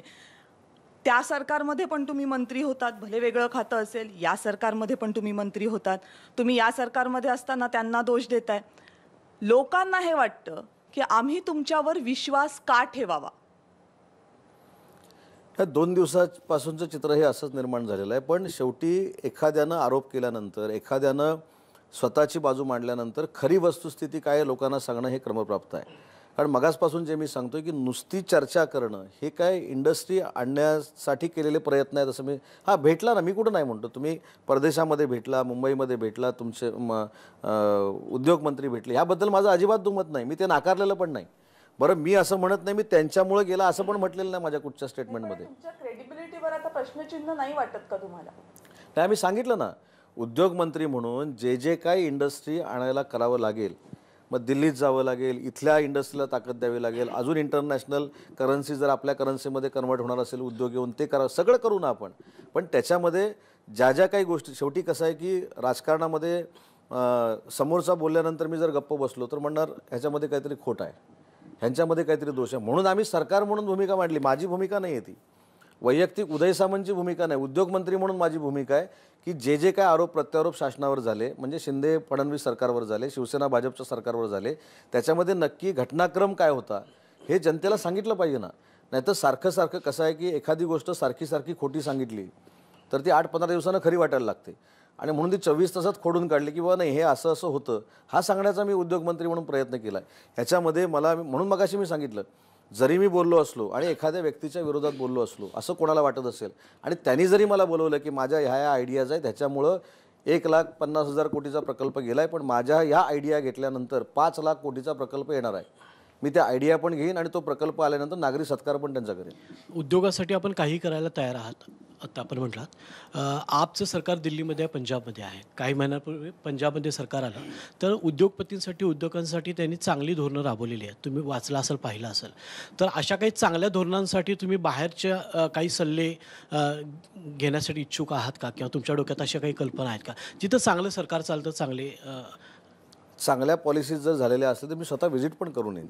म्हणजे आता हैदराबादला एखादा प्रोजेक्ट गेला, आंध्र प्रदेशला एखादा प्रोजेक्ट केला, बेंगलोरला गेला असेल किंवा गुजरातला गेला असेल, मी स्वतः तिथल्या इंडस्ट्री मिनिस्टरला जाऊन भेटेन, तिथल्या मुख्यमंत्र्यांना जाऊन भेटेन की बाबा आमच्याकडे येणारा प्रोजेक्ट तुमच्याकडे येतोय, मग तुम्ही काय असं अट्रॅक्शन ठेवलेलं आहे की ते तुमच्याकडे अट्रॅक्ट होतात. आम्ही जाऊन भेटू ना, ह्याच्यामध्ये काही कमीपणा नाही. जर एखाद्या राज्याचं अनुकरण करून आपलं राज्य औद्योगिक क्षेत्रामध्ये 1 नंबरला जाणार असेल तर मी स्वतः जाऊन भेटेन. आणि देशातल्या इवन परराज्यातल्या, काल मला जर्मनीचं देखील एक शिष्टमंडळ भेटलं होतं. त्यांचं साहेब एक म्हणणं असं होतं की आम्ही इंडस्ट्री इथं आणली, त्यांचे जवळजवळ 900 प्रोजेक्ट या महाराष्ट्रामध्ये चालतात, पण त्यांचं एक्सपान्शन करायला गेलं की आम्हाला अडचणी येतात. म्हणजे जो मगाशी आपण उल्लेख केला की एक्सपान्शन करताना काय अडचणी येतात ते मी जाहीरपणानं बोलत नाही. मी त्यावेळी निर्णय घेतला की आपण एकतर फॉरेन करन्सी आणण्याचा प्रयत्न करतो, त्याच्यातनं आपलं चॅनल वाढवण्याचा प्रयत्न करतो, आणि आलेल्या प्रोजेक्टना सुद्धा ज्या फॉरेनच्या आहेत, ज्या आलेल्या कंपन्या आहेत, त्यांना एक्सपान्शनसाठी जर काही अडचणी येत असतील तर त्या कशा सॉर्ट आउट करायच्या.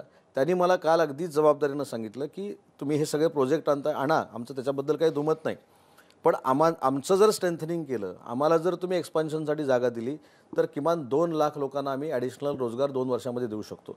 मग त्याच्याकडे देखील कॉन्सन्ट्रेट केलं पाहिजे. त्याच्यामुळे हे सगळं करणारं, मी ज्यावेळी उच्च व तंत्रशिक्षण विभाग खात्यामध्ये होतो त्यावेळी एक सल्लागार कमिटी केली होती आणि डॉक्टर माशेलकर त्याचे अध्यक्ष होते. म्हणजे त्यांच्या अधिपत्याखाली मी निर्णय घ्यायचो काय करायचं. इवन ज्यावेळी परीक्षा रद्द करण्याचा निर्णय घेतला होता त्यावेळी देखील या सगळ्या लोकांशी मी बोललो होतो. म्हणजे मगाशी जे मी सांगितलं मी शहाणा आहे, हे चालणार नाही, तसं उद्योग खात्यामध्ये देखील मोठमोठे इंडस्ट्रियलिस्ट आणि कन्सल्टंट जे जगाच्या पातळीवर इंडस्ट्री आणण्यासाठी प्रयत्न करतात, यांची एक चांगली कमिटी करू, थिंक टँक तयार करू, त्यांचं देखील मार्गदर्शन घेऊ. उदयजी, तुम्ही आत्तापर्यंत समन्वय म्हणताय, मग मागच्या सरकारमध्ये तुम्ही उच्च शिक्षण तंत्र मंत्री होता, मग तुमचा आणि उद्योग मंत्र्यांचा समन्वय नव्हता का? नाही, कधी उद्योग क्षेत्राबाबत 2दाच माझी त्यांची चर्चा झाली, ती पण माझ्या डिपार्टमेंट थ्रू झाली की मी त्यांना सांगत होतो की स्किल सेंटर्स असतील किंवा मी आता रत्नागिरीला एक जे स्किल सेंटर सुरू केलं आहे, म्हणजे अतिशय उत्कृष्ट केलं आहे, भारतातलं पहिलं आहे, तर तशा पद्धतीचं आपण प्रत्येक जिल्ह्यामध्ये काढूया आणि तिथनं जे विद्यार्थी पासआउट होतील ते तुम्ही इंडस्ट्रीमध्ये घ्या. हे 2दा गेल्यानंतर मला जसा पाहिजे तसा रिस्पॉन्स मिळाला नाही. मी म्हटलं ठीक आहे, आपलं काम आपण करावं. मी ज्युनियर असल्यामुळे कदाचित सिनियर लोकांना राग येत असेल म्हणून जास्त काही मी, आणि शेवटी उच्च व तंत्रशिक्षण विभाग असू दे का कुठचं मंत्रालय असू दे, दुसऱ्या मंत्रालयामध्ये जेव्हा हस्तक्षेप आम्ही करतोय असं मंत्र्याला वाटतं ते कुठेतरी, आणि नंतर मी नक्की ठेवलेलं होतं. पण ते तुम्ही सगळेजण गुवाहाटीत असताना जे विठ्ठलाभोवतीचे बडवे आहेत असा तुमच्या सगळ्यांचा आरोप होता, त्यांच्यातले एक असल्यामुळे ती दरी होती का बोलण्यासाठी? नाही, आज आपण वेदांतावर बोलतोय. नाही, तो विषय निघालाय म्हणून मी फक्त विचारते की म्हणजे आज जो काय बोलणं होत मंत्र्यांबद्दल एकूण काय मत होतं मागच्या? चांगलं होतं ना. काल डोंबिवलीमध्ये तुम्ही बरंच काही बोललात त्यांच्याबद्दल. नाही, मी काहीच बोललो नाही. मी डोंबिवलीमध्ये असं बोललो, असं म्हणालात की ज्यांनी 80,000 जणांचे प्राण वाचवले, ज्यांनी अमुक केलं, त्यांना कसं 1.5 तास 2-2 तास बसवून ठेवलं जात होतं उद्योग मंत्र्यांकडे. नाही, मी त्याच्या उद्योगमंत्री हा उल्लेख नाही केला, पण त्याच्यामधलं कधीतरी मी खरंच मंत्री होता मग तो हनुमंतराव गायकवाड आपल्याला माहिती असतील, BVGचे मालक, मराठी माणूस, ज्याच्याकडे 7 ते 8 लाख लोक काम करत आहेत. मला असं वाटतं की ते जर स्पष्ट बोलणार असतील तर राजीवजी त्यांना कधीतरी कट्ट्यावर बोलवा. म्हणजे मंत्री बोलत नाही तर उद्योजक बोलेल का? मंत्री स्पष्ट बोलायला कचरतोय, आपण अपेक्षा उद्योजकाकडनं ठेवतोय. मंत्र्यांना स्पष्ट बोलावं ना. प्रसंग त्यांच्यावर आला होता. 108 नावाची जी यंत्रणा आहे, आपल्याला माहित असेल 108 नावाची यंत्रणा, त्याला 1 वर्षासाठी एक्सटेन्शन त्यांना पाहिजे होतं आणि ते सांगत होते की 80,000 कोविडच्या रुग्णांचे प्राण मी वाचवलेले आहेत आणि त्याचा डेटा आहे, म्हणजे असं खोटं सांगत नव्हते. आणि त्या काळामध्ये 10,000 प्रसूती त्यांनी त्या ॲम्ब्युलन्समध्ये केल्या होत्या, पण त्यांना एक्सटेन्शन देण्यासाठी ज्या ज्या पद्धतीनं त्रास दिला गेला, त्यांनी सांगितलं तुम्हाला? मीच होतो मध्यस्थी. ते सगळं त्यांचं बाकीचं पूर्ण करण्यासाठी मीच मध्यस्थी होतो. काय त्रास दिला त्यांना? त्रास होऊ नये, त्यांचं 150 कोटी रुपयाचं बिल देखील पेंडिंग होतं. कोणी ठेवलं होतं? सरकारनं. कोण होतं मंत्री? नाही, आता मंत्री वेगवेगळ्या खात्याचे होते, तर त्या मी एक स्पष्ट सांगतो, त्या खात्यामध्ये इंडस्ट्रीचा काही संबंध नव्हता, पण त्यांची कोणाचा संबंध होता? सरकारचा होता. कोण मंत्री होतं? नाही, त्याच्यामध्ये त्यांचं बिल आता आरोग्य, राजेश टोपे? नाही, सांगतो ना मी.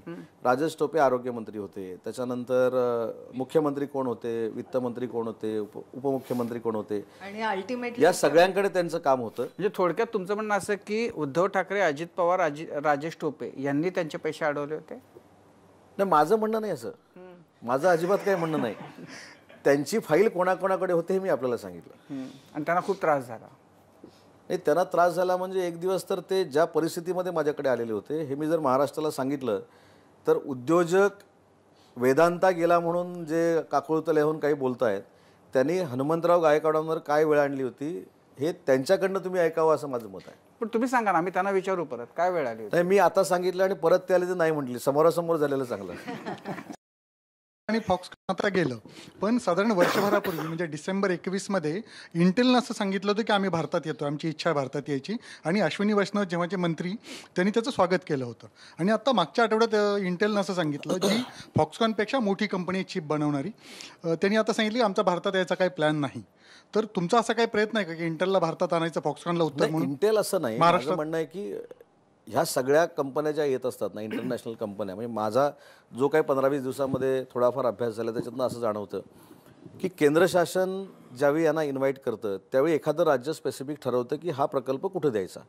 आता एखादा प्रकल्प जर ऑलरेडी सेंट्रल गव्हर्नमेंटकडे आलेला असेल तर आम्ही असं जाऊन आग्रह करू की आता तुम्ही डोळे बंद करून तो महाराष्ट्राला द्या, आम्ही तो महाराष्ट्रामध्ये करतो. नाही, ते जर भारतातच जर यायचं नाही म्हणून सांगितलं असेल तर मला त्याची कल्पना नाही, कारण तो सेंट्रल गव्हर्नमेंटशी निगडीत विषय आहे.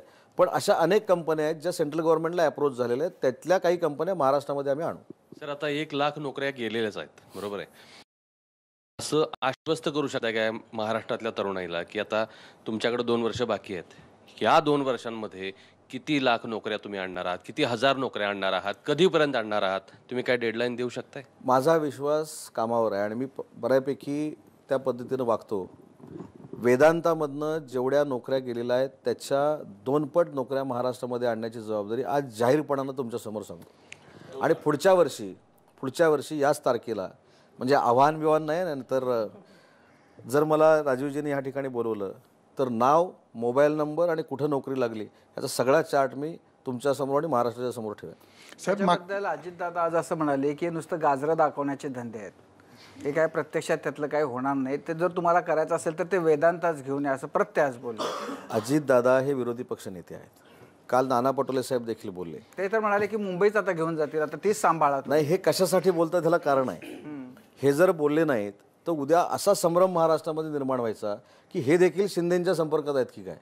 शेवटी विरोधक म्हणून त्यांना बोललं पाहिजे. आणि म्हणून मगाशी मी सांगितलं की अजितदादांना मी स्वतः जाऊन भेटणार आहे आणि अजितदादांनी पत्रकार परिषद घेऊन जे काही मत बनवलेलं आहे तशी परिस्थिती नाही आहे हे स्वतः मी अजितदादांना सांगणार आहे. आणि त्याच्यामध्ये मला काही कमीपणा वाटत नाही. शेवटी विरोधी पक्षनेते म्हणून त्यांनी त्यांची भूमिका मांडलेली आहे. नक्की घटनाक्रम काय, जसं मी आज तुमच्या माध्यमातून महाराष्ट्राला सांगितलं तर स्वतः अजितदादांना भेटून सांगेन. पण मग फक्त अजितदादांना का, तुम्ही आदित्य ठाकरेंना सांगू शकता, सुभाष देसाईंना सांगू शकता. मी अजितदादा फक्त आपला आता विषय निघाला म्हणून सांगितलं. मी जिथं मगाशी सांगितलं की पंचायत समितीच्या सदस्यानं जरी मला बोलवलं तरी मी जायला तयार आहे. होतं ह्या विषयाच्या बद्दल, ह्या विषयासाठी देखील मी आदित्यजींनी मला बोलवलं तर देखील मी जायला तयार. आज आणखीन एक गोष्ट झाली, आशिष शेलारांनी प्रेस कॉन्फरन्स घेऊन या प्रकरणाच्या चौकशीची मागणी केली. याच्यात काय चौकशी अपेक्षित आहे? मी अजून आशिषजी शेलारांशी बोललेलो नाही, पण मला असं प्रायमाफेसी असं वाटतं की ही जी चर्चा झाली ही प्रोजेक्ट पुढे नेण्यासाठी झाली की फक्त CSR वर झाली. मी आपला मगाचा म्हणजे तो हक्काचा CSR की CSR मला माहित नाही. म्हणजे कोणाचं, म्हणजे सरकारमधले मंत्री आणि अनिल अगरवाल यांच्यामधली चर्चा CSR बद्दलची होती असं तुम्ही म्हणताय? नाही, मी असं म्हटलं नाही, खात्री नाही अजून. याची चौकशी करावी असं कदाचित आशिषजींचं म्हणणं असेल की जी चर्चा झाली, डाऊसला झाली, त्याच्यानंतर इथे कुठे झाली, ही नक्की चर्चा कशावर झाली? प्रोजेक्ट आणण्यावर झाली की प्रोजेक्ट आल्यानंतर CSR किती मिळणार आहे ह्याच्यावर झाली? याची चौकशी न्यायालयानं करावी असं आशिषजींचं म्हणणं असावं असं माझं मत आहे. आज मी त्यांच्याशी बोलणार आहे आणि त्याच्यामध्ये तथ्य असेल तर ते पण करू. तुमची अशी भूमिका आहे की अशी चौकशी व्हावी? नाही, नक्की आशिषजींचं मत काय आहे ते कशाबद्दल? आशिषजींचं म्हणणं एक झालं, तुमची म्हणजे तुमची या सगळ्याकडे अशी चौकशी व्हावी अशी तुम्हाला वाटतं? या सगळ्या गोष्टीचा अभ्यास करावा लागेल आणि अभ्यासाअंती जर खरोखरच वाटलं की याची चौकशी करावी लागेल तर ती देखील करायची माझी तयारी आहे. म्हणजे कशी, कुणामार्फत चौकशी? निवृत्त न्यायाधीशाच्या मार्फत अशी चौकशी होऊ शकते. म्हणजे मी जर केली तर असं होईल, मीच अहवाल आणला आणि जर महाराष्ट्राच्या समोर खरं चित्र जायचं असेल की ह्याची तारीख, मी ज्या तारखा देतोय त्या पण योग्य आहेत की अयोग्य आहेत. 15 तारखेला 15 जुलैला ही हायपॉवर कमिटीची मिटिंग झाली की नाही झाली, कुठची मिनिट्स आहेत की नाही आहेत, ही जी काय आशिषजींनी मागणी केलेली आहे ती तपासून बघू. म्हणजे ताबडतोब ती चौकशी लावली अशातला भाग होत नाही. पण त्याच्यामध्ये जर वाटलं की बाबा खरोखरच याच्यामध्ये काहीतरी अनियमितता होती किंवा काही पाठीपुढे झालेलं आहे तर त्याच्यामध्ये नंतर निर्णय घेता येतो. पण सध्या तरी मला असं वाटतं की आशिष शेलारांचं जे काय म्हणणं आहे ते समजून घेणं गरजेचं आहे आणि त्याच्यानंतर पुढचं पाऊल टाकू. म्हणजे त्याच्यातनं जर बातमी म्हटली तर अशी बातमी निघू शकते की आशिष शेलारांनी केलेल्या मागणीनंतर निवृत्त न्यायाधीशामार्फत या सगळ्याची चौकशी होऊ शकते. होऊ शकते. होऊ शकते. होऊ शकते. होईल नाही, होऊ शकते. होऊ शकते. उदयजी, मागच्या सरकारमध्ये तुम्ही उच्च आणि तंत्रशिक्षण मंत्री असताना तुमचं एक वाक्य खूप फेमस व्हायचं, म्हणजे कुठल्याही याच्यावर तो कोट असायचा की 2 दिवसात निर्णय घेऊ. खूप इतकं ते असायचं की आम्ही ते ठरवून टाका, ह्याच्या पुढे ते वाक्य लावून टाका, ते बोललेतच 2 दिवसात. आता ते कमी होईल का वाढेल? आता या उद्योग मंत्री असताना उच्च व तंत्रशिक्षण विभाग होता म्हणून 4 दिवस लागतील. नाही, उच्च व तंत्रशिक्षण विभाग होतं म्हणून ते अंकगणितात बोलावं लागायचं. 2 दिवसात होईल, 4 दिवसात होईल. आता काही कालावधीत होईल. आता कोटींमध्येच बोलावं लागेल उद्योग असल्यामुळे. मगाशी तुम्ही एक मानस व्यक्त केलात की दुप्पट नोकऱ्यांची निर्मिती, रोजगार निर्मिती महाराष्ट्रात होईल. 2-2.25 वर्षांचा वेळ जेमतेम तुमच्याकडे आहे. उद्योगमंत्री आधीच्या उद्योगमंत्र्यांपेक्षा वेगळं नवं महाराष्ट्राला काय देणार आहे? तुमचं काय मानस आहे? Basic 3-4 points. एक साधी गोष्ट आपल्याला सांगतो की आमच्याकडे मुख्यमंत्री रोजगार योजना आमच्याकडे आहे. मागच्या वर्षीपर्यंत त्याला 60 कोटी 70 कोटी रुपये इन्सेंटिव्ह मिळायचा. यावेळी दोघांनी मिळून म्हणजे मुख्यमंत्री आणि उपमुख्यमंत्र्यांनी मिळून 550 कोटी रुपये आम्हाला दिलेले आहेत. हे 550 कोटीमधनं एका वर्षात आम्ही 25,000 उद्योजक तयार करू शकतो आणि किमान 2 लोक जरी त्यांच्याकडे कामाला लागली तर जवळजवळ 75,000 लोकांना आम्ही एका वर्षात रोजगार मिळवून देऊ शकतो. म्हणूनच मी धाडसानं मगाशी असं बोललो राजीवजींच्या समोर की पुढच्या वर्षी याच तारखेला मी यादी घेऊन येईन आणि मोबाईल नंबर सकट, म्हणजे तुम्ही इथनं जरी फोन लावला आणि खरोखरच उद्योग निर्माण झाला का, माझी पण टेस्ट होईल ना, ॲसिड टेस्ट त्याच्यामध्ये, लिटमस टेस्ट त्याच्यामध्ये माझी पण होईल. नाही 550 कोटी मॅडम 2 दिवसामध्ये खर्च करूच शकत नाही. तसा मी मंत्रीच नाही, कारण 550 कोटी 2 दिवसामध्ये जर खर्च करायचे झाले तर त्याला थोडी वेगळी प्रवृत्ती लागते. हे जे पैसे आहेत ते 50,000पासून 10 लाखापर्यंत जे कर्ज जे घेतात त्यांना जो व्याजामध्ये बेनिफिट द्यायचा आहे त्याच्यासाठी ती प्रकरणं तयार करावी लागतील. आणि ह्याची एक दुसरी पार्श्वभूमी सांगतो की मला माहीत नाही याच्यापूर्वी ही मीटिंग झाली का. एक आठवड्याभरापूर्वी मी सगळ्या बँकेच्या MDना बोलवलं होतं आणि बँकेच्या MDना स्पष्ट असं सांगितलं होतं की 0 रिजेक्शनवर मला प्रकरणं मंजूर झाली पाहिजेत आणि 90 दिवसाचा पिरियड नाही, हे 30 दिवसाचा पिरियड आम्ही GR काढतोय. याचं कारण आम्ही ती प्रकरणं पाठवतो, शासन प्रकरणं पाठवतो आणि शासनच जर जामीन असेल तर त्याच्यामध्ये रिजेक्शन का करावं हा महत्त्वाचा मुद्दा आहे. आणि म्हणून ते 75,000 रोजगार आम्ही या वर्षभरामध्ये निर्माण करणार आहोत. असं असतं की बऱ्याचदा हे होतं की सर्वसामान्य माणसांना या टेक्निकॅलिटीज कळत नाहीत की उद्योग का येतात, ते कशामुळे जातात. त्यामुळे माणूस त्याच्यात पडत नाही. त्याची एकच भावना असते की हा प्रकल्प गेला आणि कदाचित मला इथे संधी मिळू शकली असती नोकरीची, ती मी गमावली आहे. फॉर्च्युनेटली अनफॉर्च्युनेटली आधीचं सरकार, आत्ताचं सरकारवरती ते लेबल लागलेलं आहे. पण आशा आहे अशी की आगामी काळात खरंच इतक्या मोठ्या संख्येनं रोजगार निर्मिती होईल. महाराष्ट्राची मान कायमच ताठ राहावी आपल्या सगळ्यांची भावना आहे. मग ती प्रगतीच्या बाबतीत असो, उद्योगाच्या बाबतीत असो. आणि महाराष्ट्र प्रगतीपथावरती जाताना सर्वजण पाहतील. आपल्याला शुभेच्छा आपल्या नवीन कारकिर्दीसाठी आणि कट्ट्यावरल्याबद्दल मनापासून आभार. आणि यानंतर माझा कट्ट्यावरती आता वेळ झालेली आहे इथेच थांबण्याची. ताज्या बातम्यांसाठी पाहत रहा ABP माझा.